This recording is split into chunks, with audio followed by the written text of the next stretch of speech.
Hello everybody, this is Wikstrand. So in 1997 the movie Mr. Magoo was released. Now Mr. Magoo was accompanied by a trailer that made the movie look funny, fast-paced, witty and really filled with great pratfalls, physical comedy and shenanigans. The thing is that when I saw the movie Mr. Magoo, I discovered that they have actually just taken, the best of and, just cut to the, punchlines and the actually funny bits and, cut it together and made it feel like it was a funny movie, when in fact it wasn't. In fact, it is one of the worst comedies I've ever seen.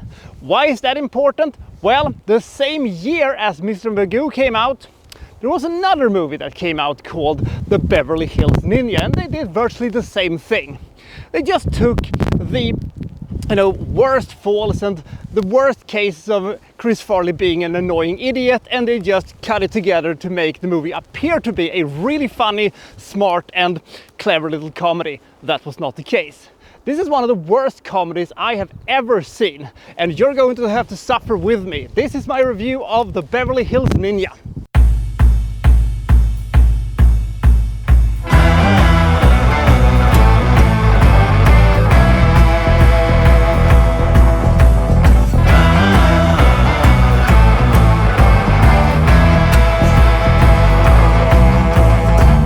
In ancient Japan, there is this sort of legend that alludes to the fact that there will come a, white boy from across the seas who will become this super duper ninja master of some description. And one very unfortunate ninja clan stumbles across, a box from a shipwreck or something like that, where they find a boy who will grow up to become Chris Farley. And, they think that maybe he is, the white child that is being prophesied about is going to be this super duper ninja warrior or something like that. Now, of course, he doesn't become a super duper ninja warrior. He becomes Chris Farley, who looks like a baked potato with armor and has the fighting choreography of basically a newborn fawn on a newly frozen lake on roller skates. So he doesn't become a ninja master, rather he's being relegated to janitorial duties and stuff like that when he's not, busy being a clumsy idiot and quite annoying. We'll get to that in a second.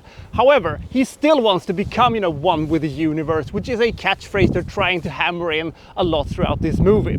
And he wants to prove that he actually can become a big warrior and stuff like that. The more I think about it, the more I think that he sounds and acts like a bit of a Adam Sandler type of a character. Speaking of an Adam Sandler type situation for an Adam Sandler type character, to make the Adam Sandler connection to this even stronger is the fact that a Adam Sandler type of a love interest shows up in, this woman that is a total, wife material who has no personality and no charisma and absolutely no comedic timing whatsoever. But what she does have, however, is that she has a small problem, because she believes that her boyfriend is in some shady business and she wants, the ninja clan to help her. I don't know why she doesn't call the police or something like that, or, was this your, first option? Let's go and, track down this ninja clan who will help me, see if my boyfriend is in with some shady people. By the way, the entire story with, her boyfriend and the shady business he's in and stuff like that isn't that important.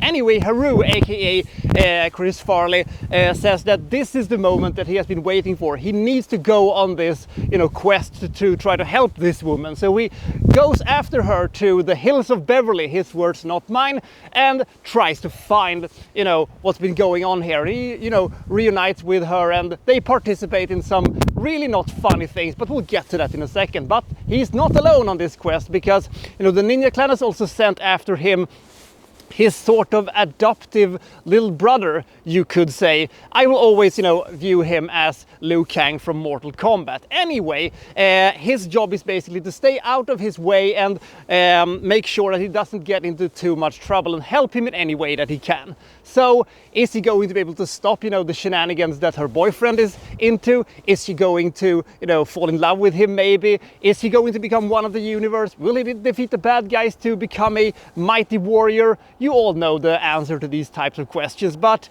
let's get to why this movie does not work. Now, the first time that Chris Farley was an unfunny, clumsy ninja who, broke things and fell over and hit something with something or something like that, I found that joke to be not very funny. The next time he did that, which was maybe 10 seconds later, I found it to be even less funny. And they did it again and again and again and again, and it kept getting even less funnier. It got to the point where I actually got angry. I felt, will this fucking shit not end? They ran this joke so many times. They either ran away from their audience or their audience ran away from them. It's hard to say which one it was.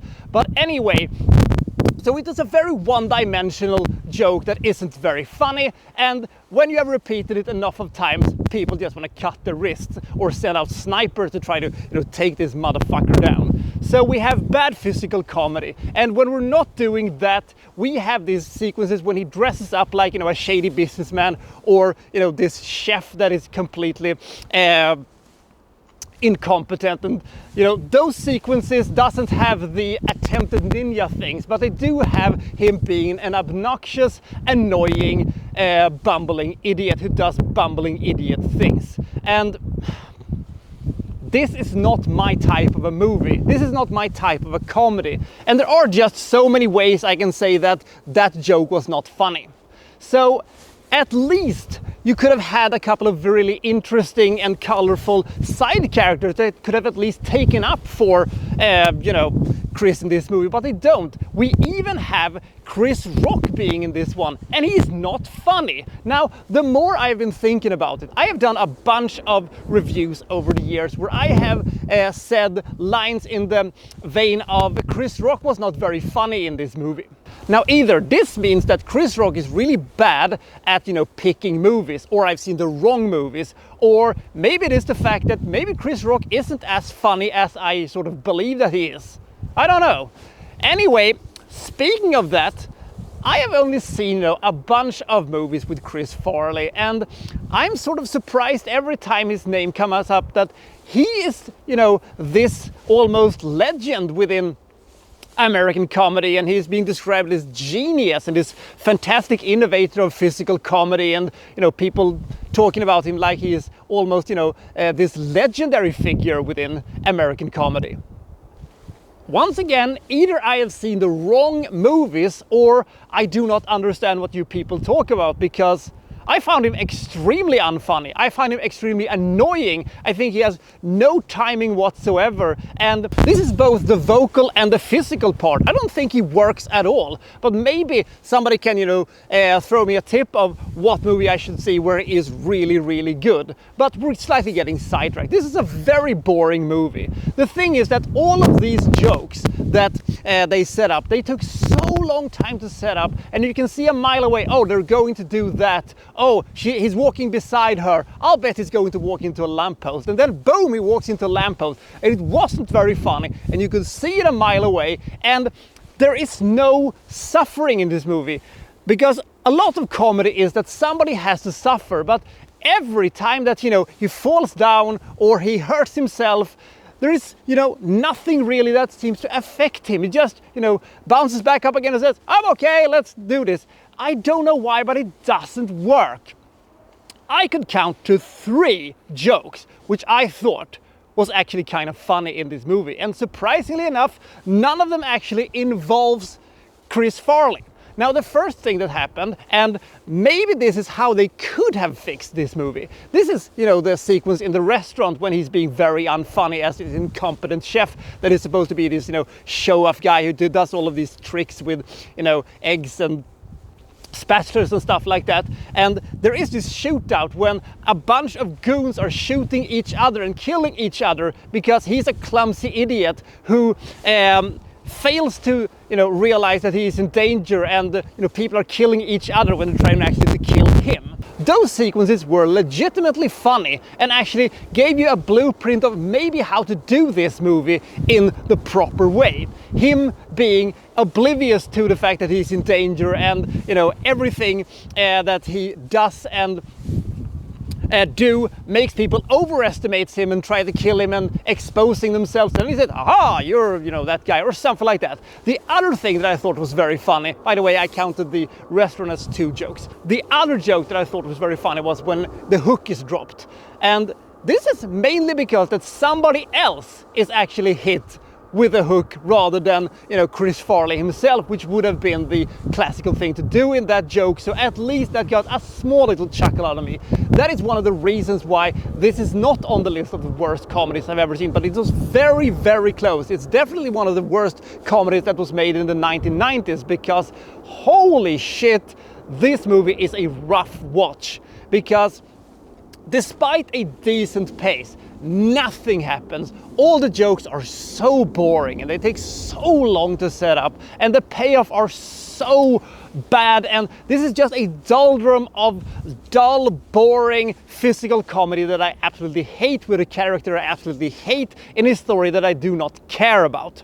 Now, it is possible to do you know, people who aren't very good at doing kung fu and stuff like that in a movie. Just, you know, ask Steve Martin and Eddie Murphy in Bowfinger. That's how you do a funny, incompetent martial arts type of a movie. Anyway, I also think that this movie probably should have taken place in the late 19th century or something like that, and you know, he would have been, you know, in a, you know, actual shipwreck, you know, from, you know, these sailboats and stuff like that, and he, you know, would go to, you know, 1885 New York or something like that. That would have totally blown the budget, I suppose, but I think that could have made the movie a little bit more palatable, but I don't know. Anyway, should you see this movie? Of course you shouldn't see this movie. This is a horrible movie. This is an absolutely atrocious movie. This is a movie almost without any form of quality whatsoever. The only reason why this isn't on my, you know, top 10 worst comedies of all time is probably the fact that there are these few small little moments in the movie here and there that is almost a little bit funny, but for the rest of it, this is an absolute horrible movie that has me being angry almost throughout the entire thing, because the movie simply will not end. Comedies are such an individual thing. What I love, other people may hate. What I hate, other people may love. But I think that this is a 100% failure of a comedy. I give this movie 4 points. It's a horrible comedy with horrendously unfunny jokes. I would go so far to say that this was quite a rough watch. This movie wouldn't fucking end. So I'll see you next time for, well, so-and-so reviewing, well, such and such. Thank you for watching. Thank you very much.